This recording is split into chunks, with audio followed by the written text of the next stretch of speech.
Support comes from Missouri Forest Products Association, committed to sustainable and sound conservation of the state's forests, which support more than 41,000 Missouri jobs, resulting in a $10 billion industry.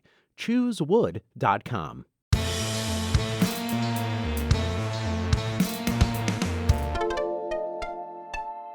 We hope you enjoy listening to this podcast of St. Louis on the Air, brought to you by University College at Washington University. With undergraduate and graduate programs, part-time, evening, and online. University College at Washington University, offering world-class education within reach. We conclude today's show with a remembrance of Michael Castro. He was St. Louis's first poet laureate who died earlier this week. But before we talk to a couple of people who knew him well, I thought we should start listening to a recording of Castro reading a poem he wrote in 2015. It's called We Need to Talk. I'm more than your idea. I'm tangible, touchable, a human being like you. We breathe the same air, want the same things. We need to talk. I'm more than my skin tone, more than the weight I bear, more than the clothes I wear, more even than my hair, more than who I sexually prefer, more than my accented speech. Hear me, we need to talk. So get out of your closed mind, it's claustrophobic in there. Thoughts fester if they can't expand. Let's meet, get out of your car, into the street. Let's discover each other on common ground. We need to talk. I say, take off your armor, put away your gun. Don't just stare dumbly into your smartphone. Hello, or as they say in the East, namaste and savati. The God in you honors the God in me. We need to talk. That was poet Michael Castro reading from his poem We Need to Talk when he was a guest on St. Louis on the Air in 2015. Michael Castro died this past Sunday. He was a well-known, well-respected poet. He taught at UMSL and Lindenwood. He was one of the founders of the poetry magazine River Styx, and he was the city of St. Louis's first poet laureate. Castro was a New Yorker by birth, but came to St. Louis in the early 1980s to obtain his PhD at Washington University in American Literature with a focus on Native American mythology and culture. He spent his time here bridging the gaps between poets and artists from across the spectrum of the region's communities. He died from colon cancer at age 73. If you want to share your reflections about Michael Castro, please do give us a call at 314-382-8255. That's 382-TALK. You can send us an email to talk@stlpublicradio.org or go ahead and tweet at us at STL on Air. And joining me now in studio are two people who know even more about Michael Castro's legacy. We have Treasure Shields, a poet and educator in her own right. Thank you so much. I'm sorry, Treasure Shields Redman. Yes. Yes. Thank you so much for joining us. Thank you. And we have poet and essayist Jason Vassar-Elong. Hi. Hi. Thank you both so much for coming and talking about Michael Castro. I want to start out with first just asking you both, what made him unique as a poet? You know what? He was unique in his staying power and his commitment to being the ultimate reflection of diversity. He was such a jewel of a kind of a person, too. He was a Sephardic Jew. That's not someone you'll meet all the time. There aren't a lot of them. Not in this country. Right, exactly. Right. Not in this country. In the Iberian Peninsula and North Africa, but not so much here. So he was this brown, Latinx Sephardic Jew who was committed to creating a world around him that was like the world inside him. All these influences, all these cultures. And that's just part of what made him so special. Yeah. Jason? And to add to that, to many people, he was many different things, but Michael Castro never met a stranger. He was the type of person that, when you met him, you were met with a bright smile, you were met with kind energy, and he was a person that listened to you. No matter how unimportant you may feel you were, he made you feel important in his presence. So that was the type of person that he was to me. What was your relationship with him? Was it professional, or was he a mentor?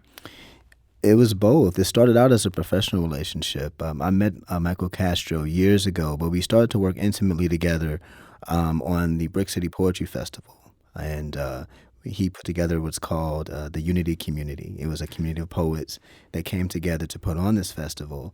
And we met at his home in U City, and we would often meet and discuss how we can bring the poetry community together, both the academic poets, the spoken word poets. How can we bring the community together to do some things for our community? And so that was my intimate working with him, back in the early, 2015 era. But it morphed into a friendship, a mentorship, and we would just have coffee, we would talk, we would laugh, we would joke. He was someone who I was very fond of, and he was fond of me, just as a person. And he found time, as busy as he found time for me specifically. And I think he did that for many different people. But for me, he was definitely a friend of mine. He actually also wrote the introduction to my book, my debut collection of poetry entitled Shrimp. And I was actually reading an article by Chris King, and Chris King of the St. Louis American mentioned that Michael Castro had a hard time saying no to you. Anytime you presented with him an idea, he said, "Yeah, sure, let's do it." And he was such a genteel spirit, and he just made a way to make it happen for you, however he can do that. And so, yes, for me, the relationship was both professional but also very personal. That's wonderful. And Treasure, you're laughing. I have a feeling your relationship might go farther back even. Actually, you know what? He was very close to my father. So I was close to him in the way that when your dads are besties, so I was, very much like a niece or a daughter in a way. But he had so many of those types of relationships. So I don't want to overstate our closeness. The signature relationship was between my dad, Eugene B. Redmond, who is Poet Laureate of East St. Louis, Illinois, and had been since 1976, and him, because when my dad returned from an appointment at UC Sacramento in the 80s, Michael Castro was here walking the talk. And that's one of the things that really shined to me from what Jason was saying, is that he was such an arts organizer too. Like founding the River Styx magazine, which has such an incredible national reputation. I mean, Toni Morrison, Robert Bly, all of those incredible writers that have been a part of that, to this most recent thing, which was gifting all of the audio from years of the River Styx readings to Washington University. I don't know if you even knew about that. I did not know about that. Tell me more. It's fantastic. So just think of, every important writer, about 4 to 6 national laureates, U.S. laureates, had come to read at this longstanding River Styx reading. And he would record them. So there's an audio archive now that the city has, this incredible gift. And I'm particularly interested in the audio because my doctoral work is on recorded performances of poets. And his stuff was so sound rich. And the fact that he's gifted us this audio archive just goes along with that. Well, and hearing the poems read by the actual poet. I mean, just listening to Michael Castro just now, I mean, obviously I'm in the audio field, so I know the importance or the richness that comes with actually hearing, somebody's own work. You both referenced the bridging of gaps and how committed he was to diversity. And I want to hear more about what he did, both in terms of diversity, but also in terms of artists and bringing artists together. Was it only in the poet community, or no, it went beyond that, right? It went beyond that. Any way that art can be used to impact community, Michael Castro was about that type of work. He, from the very start of his career, he was the type of person that wanted to bring poetry out of the ivory tower and into the streets where it belonged, to the people. And so very early on, he wanted to bridge the gap between what it means to be an academic poet or a spoken word or slam poet. To him, they're one and the same. We're all doing the work, maybe different from different perspectives, but we all have something to add to the table. And he was the type of person that wanted to see the unity between artists, between people in particularly. He was the type of poet, the type of person that just by his nature was the type of person that wanted to bring people together. Mm-hmm. That's what his passion was. I think from all the books that he's written and all the poems that he's written, the common thread in all of them is unity. It's togetherness, and that's something that beyond the scope of poetry or visual art or music, which is something he was really into, was performing his poems to music. Mm-hmm. He has a very musicality to his work. Mm-hmm. He worked a lot in meter. He worked a lot in not so much form, but he used music. Mm-hmm. And in fact, he and I were having coffee at his house a week or so before he passed away, and he was telling me about an opportunity he had to, I believe it was something dealing with the symphony, but one of his poems was being turned into like some type of a production using music. And for him, that was a dream because he's always been a musical type of person. Whenever he did poems, you would closely find music closely akin to what he was doing. Mm-hmm. Either the poem was about music, it was to music, it was about music. He was a type of person that didn't really see poetry as just one type of art form. It involved all different types of art. Right. And what was your observations about bringing communities together? Most recently with the Unity in the Community movement, mm-hmm. the Brick City Poetry Festival, mm-hmm. of course, his foundational work with River Styx. It was an intentional, diverse editorial staff, diverse on the pages. Mm-hmm. He always tried to locate the readings in a part of St. Louis that was kind of equal ground for diverse types of people. That was really what mattered to him. Mm-hmm. And you talked about the music. One of my favorite memories is my dad would, first of all, the whole can't say no thing. Yes. Because I can imagine that there were several times that my dad was like, come do this reading in East St. Louis, where he was like, I'd rather be sleeping. But he he came through. He came at a moment's notice mm-hmm. and stayed. And, they were both in their 70s, and now my dad is in his 80s. They can talk. Mm-hmm. Things can get a little long-winded. And he would make it a point to stay till the end. None of this narcissistic poet stuff where I read my poems and I leave, mm-hmm. or all of a sudden I've got a cough and I've got to go. He was there no matter at what point he was on the program. And he would always do that Miles poem mm-hmm. where he would mimic the meter and melody of all blues. Mm-hmm. Miles Davis's song. Yes. Yeah. So the poem just had the word miles in it. It was miles and miles and miles and miles. I remember and that. Miles.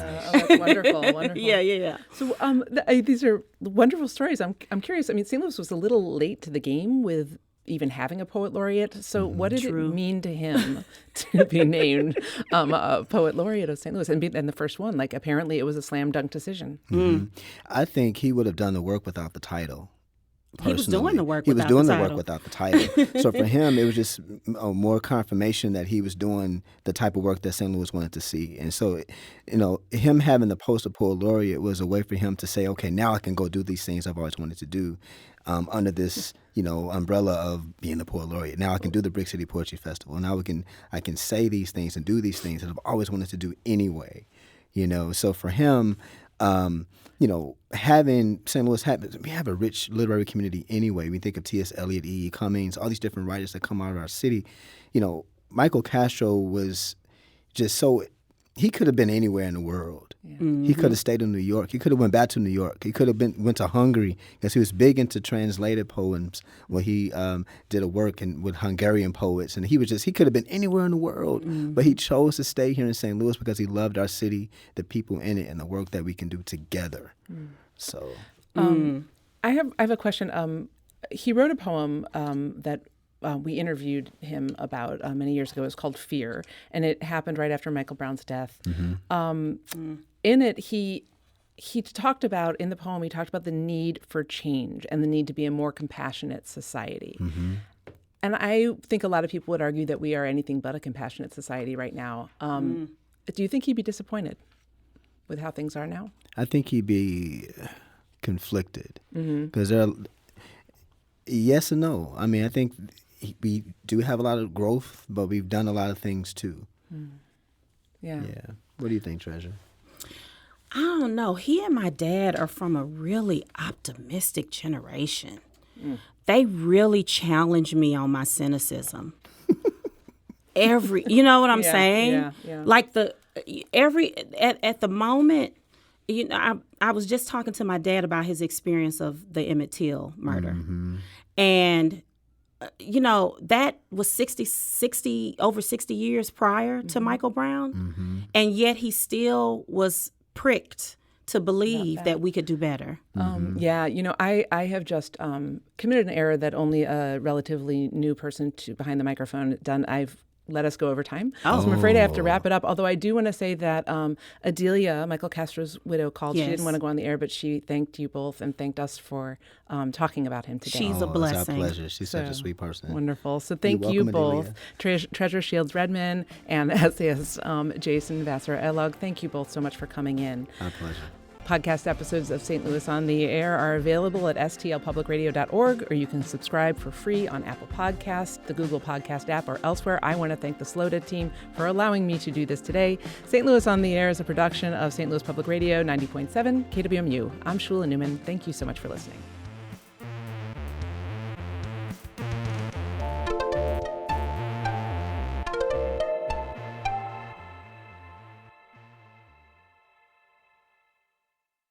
Support comes from the Missouri Forest Products Association, providing more than 41,000 jobs in the production of wood pallets, railroad ties, white oak barrels, hardwood floors, and more. Details at choosewood.com.